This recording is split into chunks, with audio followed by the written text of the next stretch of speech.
Perkenalkan aku Enggar. I'm Sadness.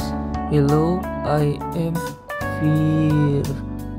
Halo semuanya, perkenalkan aku Joy, DJJ. Oh yeah, salam kenal semuanya. Hi, I'm Disgust. Ew. In this video we are going to Di video kali ini kami akan membahas mengenai tax incentives and firm financing structures, evidence from China's accelerated depreciation policy by Jiaidu, Guangjunshen, and Jingshen Zhou. Oh my gosh. So, rumusan masalah dari penelitian ini adalah bagaimana insentif pajak mempengaruhi struktur pembiayaan perusahaan berdasarkan kebijakan penyusutan yang dipercepat.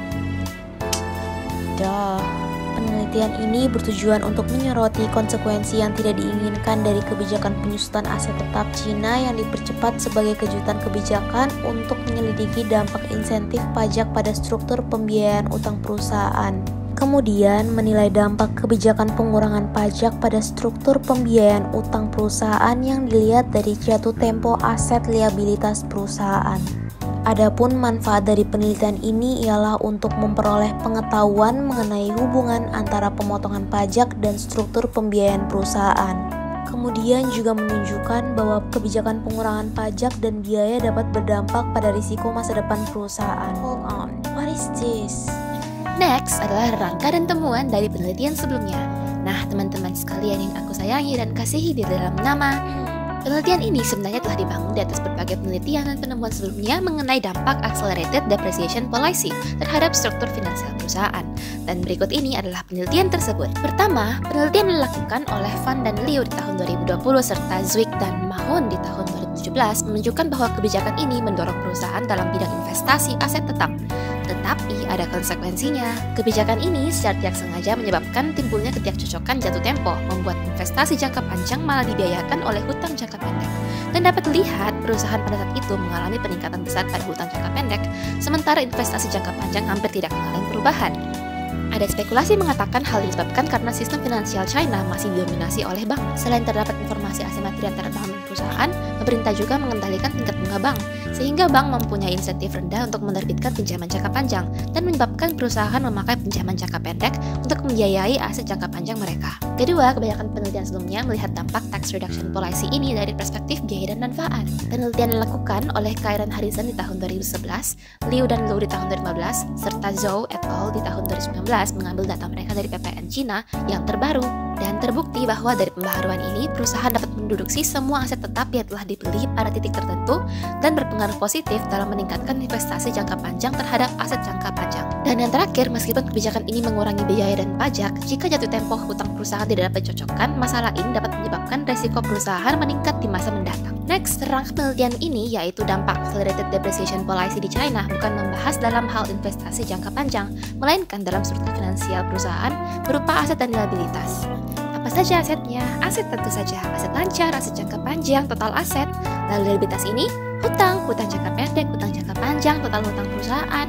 Semua ini membangun struktur perusahaan sehingga menjadi perusahaan. Di samping aku ada model atau rumus yang akan dipakai penelitian ini untuk mengukur dampak yang ditimbulkan kebijakan insentif pajak ini terhadap struktur perusahaan. YIT berarti leverage perusahaan I di tahun T, dan leverage ini berarti total aset atau liabilitas. Kemudian, reform IT adalah variabel dummy yang mengindikasikan apakah perusahaan I terpengaruh oleh kebijakan di tahun T. Koefisiennya yaitu beta mengukur dampak kebijakan terhadap struktur perusahaan, atau dalam kata lain, fokus utama kita. Dan yang terakhir, XIT adalah satu set variabel terkontrol yang mungkin dapat mempengaruhi struktur finansial perusahaan. Berikut ini adalah satu set variabel tersebut. Cash flow, firm size, firm growth, Tobin skew, return on asset atau ROA, saham atas aset berwujud di total aset, non-debt tax shield, ownership dummy. Dan yang terakhir, dummy variabel menjadi indikator jika sepanjang periode sampling penelitian terjadi penggantian pajak bisnis dengan value taxes. Metode penelitian yang digunakan adalah quantitative research karena memiliki data penelitian berupa angka-angka dan menggunakan analisis statistik. Kemudian, desain penelitiannya menggunakan metode difference in difference atau DID method yang mengidentifikasi dampak kebijakan percepatan depresiasi terhadap stimulasi investasi dan menguji dampak kebijakan penyusutan yang dipercepat pada struktur pembiayaan perusahaan dan mengkaji dampak kebijakan terhadap struktur pembiayaan perusahaan. Selanjutnya, populasi penelitian dan kriteria sampling penelitian. Populasi penelitian ini adalah perusahaan yang terdaftar pada China A-Share dari tahun 2010 sampai dengan 2017. Sedangkan dengan kriteria pengambilan sampel ini dimulai pada tahun 2010 dikarenakan untuk menghindari reformasi pajak PPN di China, dan sampel berakhir pada 2017 dikarenakan setelah 2017 terdapat reformasi untuk menyederhanakan struktur pajak PPN di China.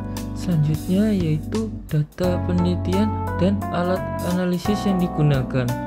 Parameter model dikalibrasi untuk mencocokkan pengamatan yang dilakukan di China, sehingga membutuhkan metode seperti analisis regresi dan atau analisis perbandingan pasangan. Analisis regresi untuk menguji hubungan antara variabel dependen dan independen, dan analisis perbandingan membandingkan perusahaan yang menerapkan kebijakan depresiasi yang dipercepat dengan perusahaan yang tidak menerapkannya. Beberapa parameter sulit untuk diamati sehingga nilai parameternya menggunakan data yang diperoleh secara tidak langsung dari beberapa sumber seperti data keuangan perusahaan dan data kebijakan pemerintah, dan peneliti tidak menginformasikan jenis software yang digunakan. Oke, selanjutnya adalah gambaran umum dari hasil penelitian. Untuk para penonton, kalian perhatikan ya, biar kalian tuh mengerti. Awas saja kalian gak perhatikan, nanti kurutakan gigi kalian satu-satu. Oke, jadi hasil penelitian menggunakan metode benchmark regresi menunjukkan bahwa setelah kebijakan dipercepat, depresiasi asetnya itu tetap dan leverage perusahaan meningkat secara signifikan. Kemudian sebagian besar peningkatan itu ditunjukkan oleh peningkatan leverage jangka pendek. Nah, selanjutnya untuk hasil metode robustness check juga menunjukkan perubahan signifikan dalam leverage total yang merupakan efek dari kebijakan penyusutan dipercepat, bukan dari efek atau faktor lainnya. Nah, selanjutnya kalian dengerin lagi ya.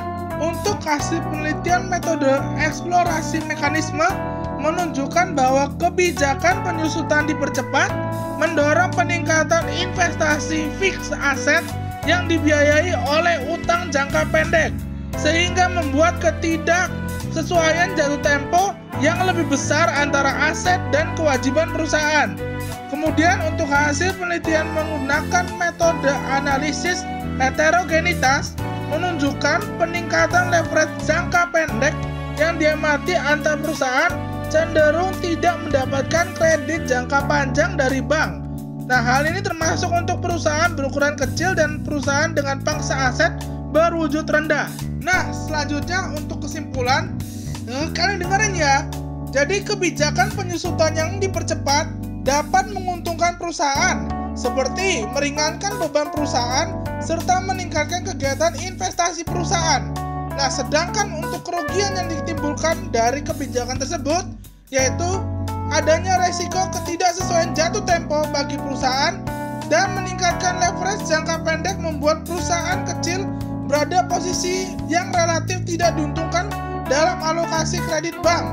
Kemudian implikasi lainnya adalah ketika perusahaan ingin merangsang kegiatan ekonomi perusahaan, maka akan menjadi sulit karena kebijakan fiskal saja mungkin tidak cukup dan mungkin perlu untuk menggunakan kebijakan lainnya. Nah, untuk rekomendasi penelitian selanjutnya, kelompok kami merekomendasikan untuk meneliti mengenai tax incentive and firm financing structures dengan membandingkan perusahaan yang terdaftar di A-share list company dengan B-share list companies and H-share list companies di China, sehingga bisa merepresentatifkan tax incentive and firm financing structures untuk keseluruhan listed companies di China.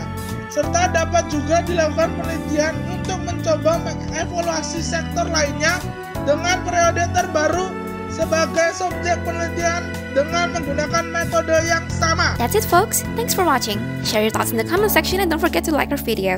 See you around, bye bye, and have a wonderful day.